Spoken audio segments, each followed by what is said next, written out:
A economia de uma forma simples, clara e leve. Economia Descomplicada. Com o repórter de atualidades e de economia de O Tempo, Alexandre Nascimento. Tudo bem, Alexandre? Tudo bem, Adriana. Com você? Tudo ótimo. Boa noite, Alexandre. Seja bem-vindo mais uma vez. Ô, Alexandre, eu já começo perguntando porque eu lembro, você já chegou a falar disso algumas vezes em relação aos investimentos. Eu já ouvi também de outros especialistas de que o setor aéreo nem sempre significa bom investimento, porque as companhias aéreas são muito estáveis. E até outro dia a Gol estava de vento em polpa aí com 1000 promoções, e agora você vem trazendo aí que as ações estão caindo porque tá à beira da falência? A empresa entrou com o processo de recuperação judicial lá nos Estados Unidos, né? É um primeiro passo, né, para tentar evitar a falência. O que acontece? A Gol tem uma dívida estimada em mais ou menos 20 bilhões de reais. Então é uma dívida, uma dívida muito alta, né?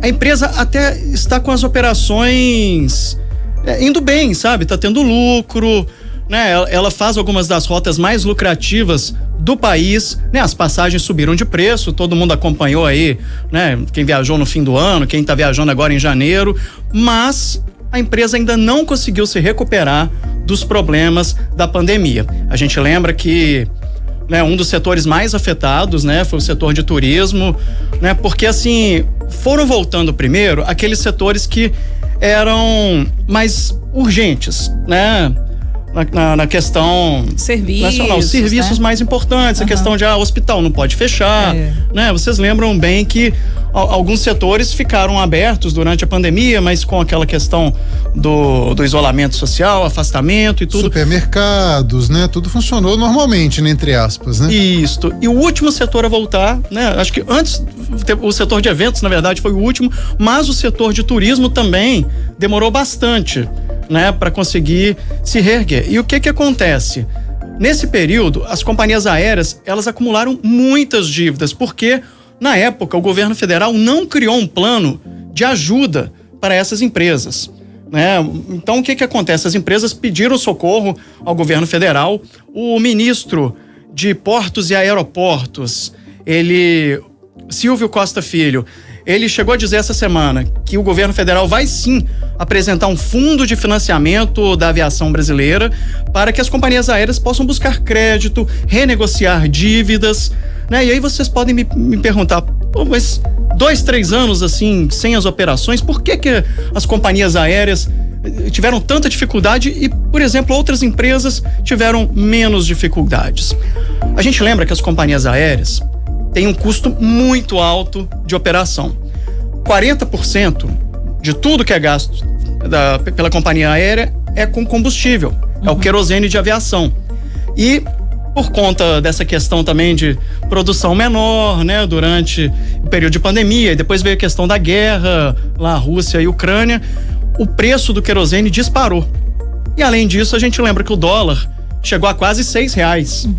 E o valor em dólar. O grande problema das companhias aéreas é que elas recebem em real, mas os custos são em dólar. As peças, a manutenção, né? Elas compram poucas aeronaves, geralmente elas têm contrato de leasing, que é um contrato de aluguel, né? Que elas vão trocando ali, né, por alguns anos. Por exemplo, fica com o avião ali 3-4 anos, devolve, pega um novo e continua pagando ali um valor alto. Tanto que um dos maiores credores da Gol, né, nesse processo de recuperação judicial lá nos Estados Unidos é a Boeing, que a Boeing é uma das empresas que fornece aeronaves, né, para a Gol nessa questão do leasing.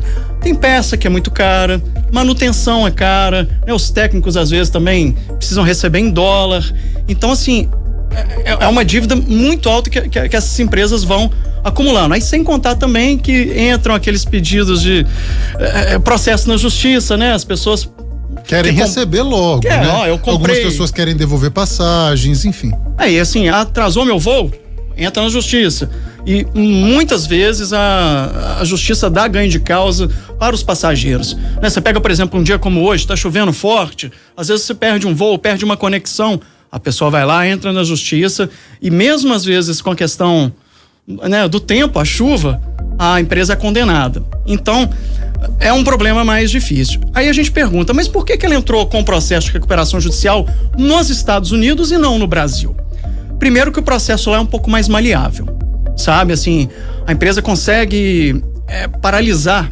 A gente lembra o seguinte, antes de tudo, que o processo de recuperação judicial, a empresa, ela consegue um período sem pagar os credores, né? Ela ganha ali um prazo para poder renegociar e não vai pagando as dívidas, né? A gente vê, por exemplo, o Cruzeiro tá passando por esse processo, né? Americanas, a Oi, então essas empresas estão negociando ali algumas dívidas. A gente vê que o Cruzeiro tá pagando dívidas antigas, mas assim, se ele for condenado a pagar, por exemplo, lá 30 milhões pro Dedé, isso vai para recuperação judicial, não é aquela coisa, tem que pagar hoje.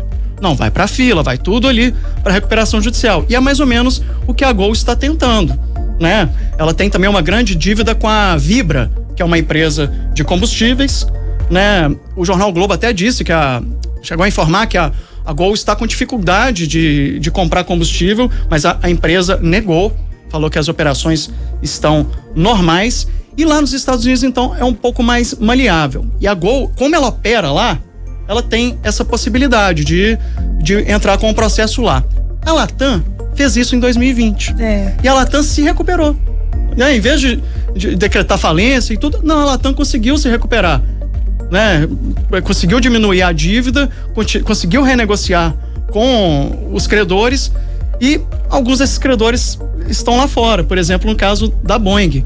E a Gol tem pelo menos 50 mil credores. É muita gente, né, para pagar. Né? Americanas tem 10 mil, então são 5 vezes mais. Sabe, a gente torce aí pela recuperação da Gol. Você lembra o total da dívida das Americanas? Deixa eu Americanas, acho que por volta de 20 bilhões também, se não me engano. A gente falava 20 bilhões, tinha gente que falava no início 40 bilhões, mas depois caiu isso para 20 bilhões. Mas o 37 bilhões, dívida bruta maior mesmo. É a bruta. Porque ficou nessa questão, 20 a 40, então... Final de 2022. Isso, e a Americanas está com esse mesmo processo, né? De renegociar ali as dívidas, né? E aí a empresa também ganha um fôlego, né? Por exemplo, nos Estados Unidos, a Gol conseguiu um valor de 1 bilhão, quase 1 bilhão, na verdade, 900 milhões de dólares, 935 milhões de dólares, né, em crédito. Então, com essa entrada de recursos, ela vai conseguir um fluxo de caixa maior.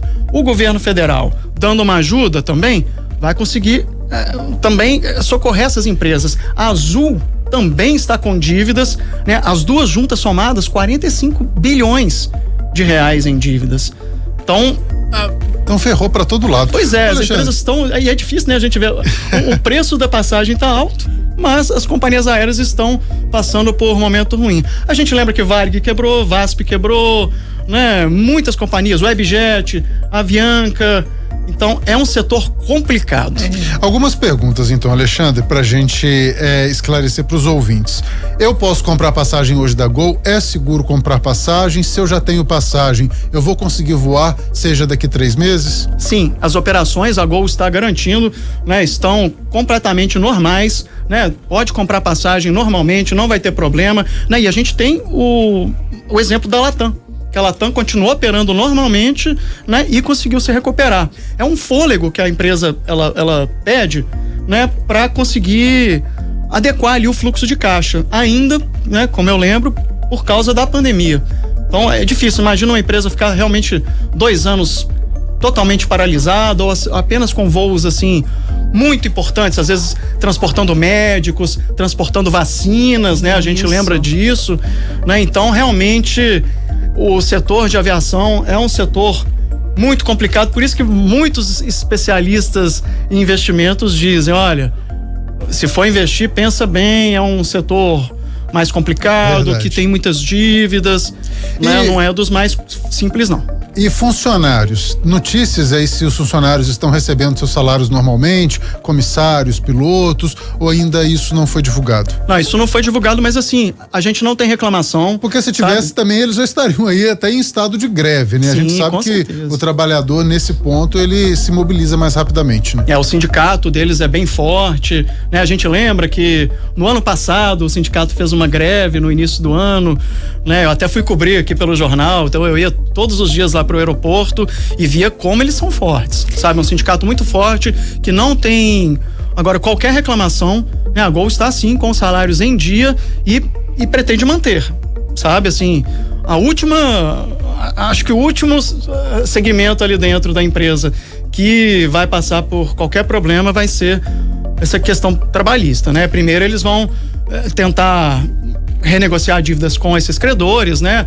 Questão de combustível, por exemplo, taxas também ali da aeronáutica, que a Gol também deve, essa questão de fazer um acordo com a Boeing, e ela vai se recuperar, eu acredito, como a Latam se recuperou, e também porque agora vai ter uma ajuda do governo federal. Essa semana o ministro já anunciou isso.